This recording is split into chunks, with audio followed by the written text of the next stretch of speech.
Hey everybody, as I try to adjust the camera here for a second, hold on. Here we go.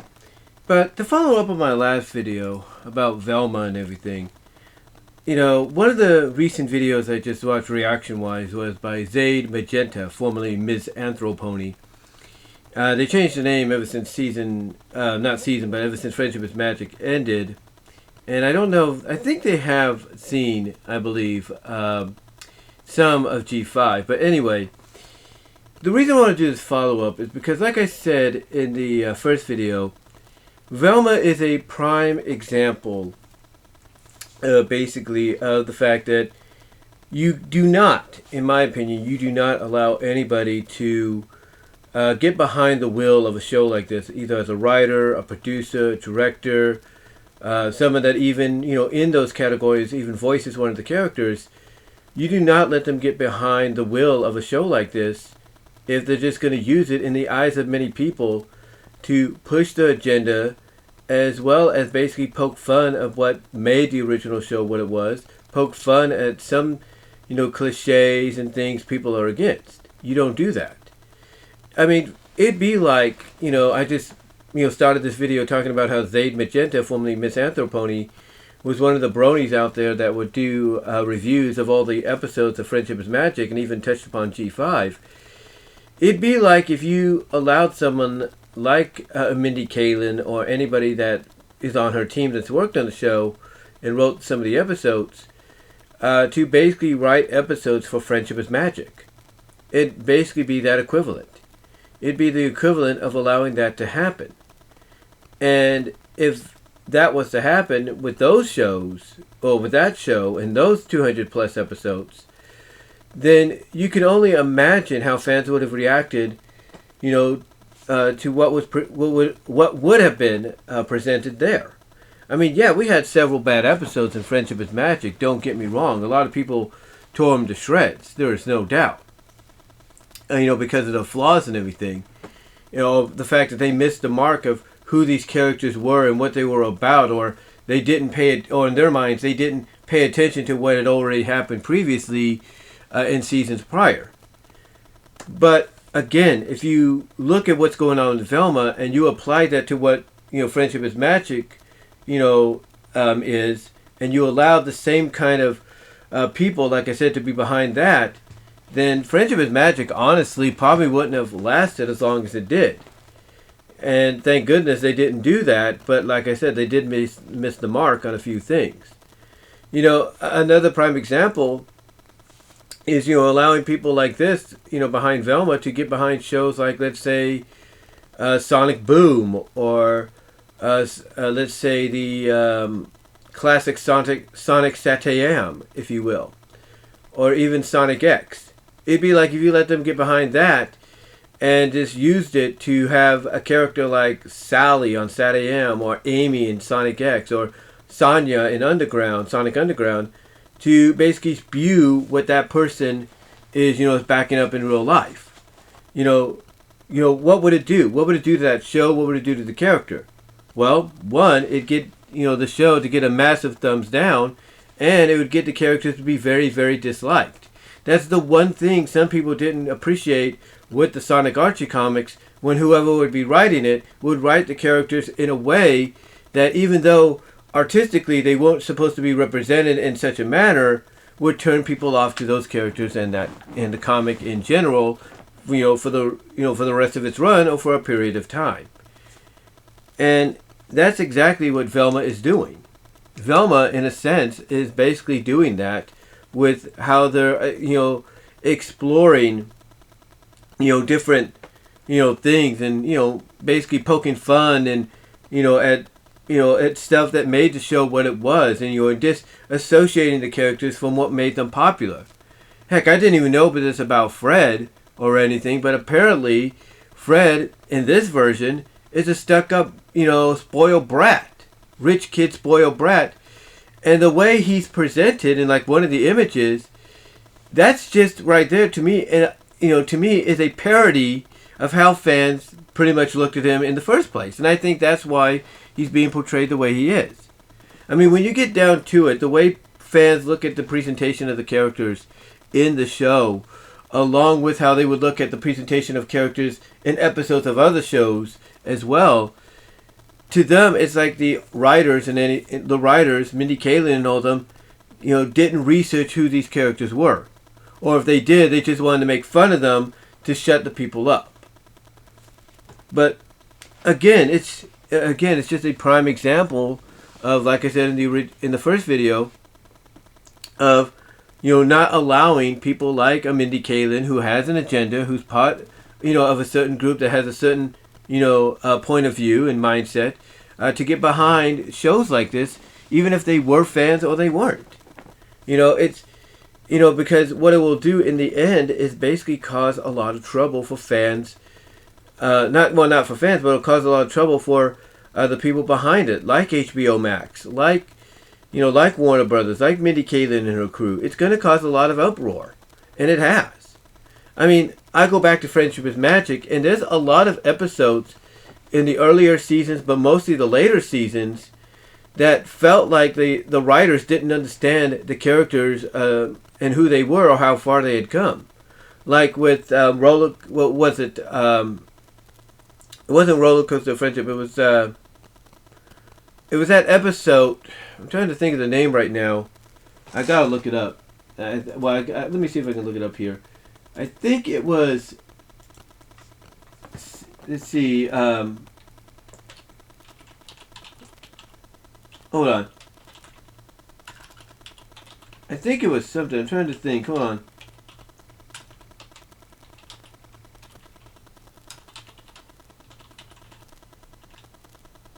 Hold on here, guys. I do apologize. Road to Friendship. That's what it is, right off the bat. Road to Friendship. It'd be like with Road to Friendship, where Starlight acted a little bit more villainous at times, or a little more antagonist. And the prime example of that is selling off Trixie's mobile home without her consent. It's like, wait a minute.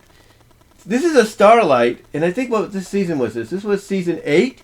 This is a Starlight that's basically 2 seasons removed from redeeming herself and proving that she's the complete opposite of what she was.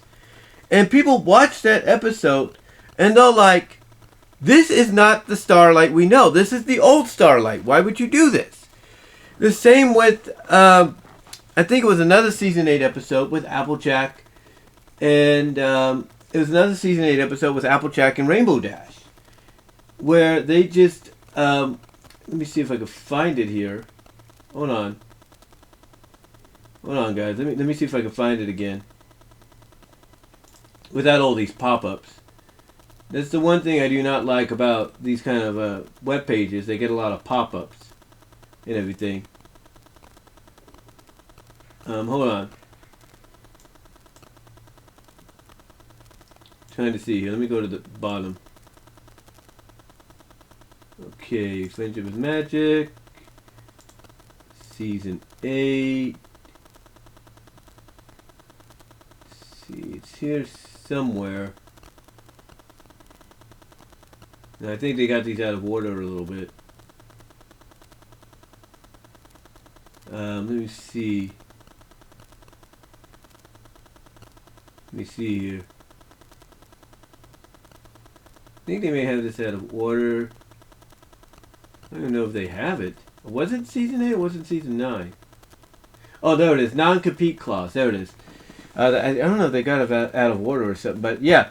Non-compete clause was another episode to where when fans saw it, they were like, did the writers not know that this was already done in like season 2, if you will, with Fall Weather Friends? Did they not know that? Did they not, understand that, Rainbow Dash and Applejack had come such a long way since then? Apparently not. Apparently not. And again, there's a lot of other prime examples I can give you, like Trivial Pursuit and everything, with Twilight and everything. Heck, the movie itself with her representation. It's like basically they look at some of these moments in some of these episodes and they're like, did they not understand that the characters have grown? They've changed. I mean, Trivial Pursuit, like I said, with Twilight was another example of, it seemed like she was regressing back to her like G4, not G4, but season 4, season 3 first person and all that. It felt like the writers didn't know what was going on. When they wrote the episode, like, okay, we're gonna write Twilight like this, and not understanding till later on, oh, she grew. Oops, our mistake. And again, these are just examples from a show I was a fan of, still am a fan of, and everything, along with many and millions others. That this is just an example of the fact that these kind of shows can have the same issues that a show like Velma's having. But Velma's basically a prime example in the first couple of episodes, and even the teaser, the synopsis, and the full trailer, I should say, of someone like Mindy Kaling and the writing staff that she comprised of, the team she brought together, not understanding who Velma, Shaggy, Daphne, Fred, were in Scooby-Doo. And again, as I mentioned in the previous video, if what people are speculating could be a reality, they definitely don't get who Scooby is. And they're trying to play it off like, oh, it's an origin story and everything. Oh, and the bigger difference is it's made for adults, not kids. You don't think kids will watch it? It's a Scooby-Doo show. Of course they're gonna watch it. And even they would be critical about it, like, this is not Scooby-Doo. This is something completely, different. The point is, the point that I'm trying to get at with the follow-up, like I mentioned in the original, is if you're somebody that wants to do a show, or you're somebody that's hired to write an episode for an already concurrent show going on, then the lesson here is to do your research. Do your research on who the characters are if you're doing a new show, or if you're hired to do an episode and everything for a show that's currently happening with a current season. Do your research to find out whether or not the story you want to tell has already been done to some extent, as well as to find out whether or not the characters have come far in development. Because once you do that research on both fronts, then you can apply it to what you want to make the show as, or you can apply it to making the episode, be an episode that has similar tones, but is completely original and different. Because if you don't, then you basically end up doing something that's going to upset fans of all kinds. And that is what Velma basically has done. And it all basically comes, and it's all basically, looked upon as the fact that Mindy Kaling and her team didn't get the memo of, hey, you're going to do a Velma show, a Scooby-Doo show, which is going to be focused on Velma mainly. Then guess what you need to do? You need to basically do your research. Do your research. Even if you want to use, even as popular as this may sound, even if you want to use the show to throw shade, at every meta thing out there. You want to throw shade at how people look at Fred and, Daphne and all that. You want to make fun of the, iconic wording and use them as, names for drugs and all that. You want to do all this and everything, that's fine, but do us a favor and research who the characters are before you do it, because if not, you're going to cause a uproar. And like I said, I can tell you from experience, when you look at Friendship is Magic, and some of the episodes that I mentioned were done the way they were, that created an uproar. You look at the Archie Sonic book, you look at 134 and some other portrayals of characters like Sally and Amy and all that, that created an uproar. Heck, Amy's portrayal in some games and all that people have touched upon recently, that causes an uproar compared to how people are more accepting of how she is now. Again, the lesson that needs to be learned is if you're going to write anything, whether you're being brought on to write several episodes for a season of a show currently going on that's a huge hit with people, or you're going to write a synopsis, write episodes for something that's new and kind of a reboot in your take on Scooby-Doo and the characters, do your research. Do your research before you do anything. Because, like I said, even if you want to use the show to take pot shots and everything, do your research before you even put pen to paper or fingers to keyboard and start typing. That's the lesson that needs to be learned. But anyway, though, guys, I just wanted to do this follow-up on the video I just did. And the fact that, again, the lesson here, do your research.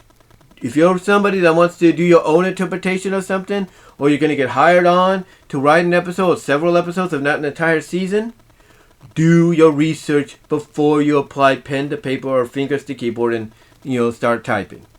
That's the lesson here. But let me know what your guys' thoughts are overall, and I am out. Talk to y'all later.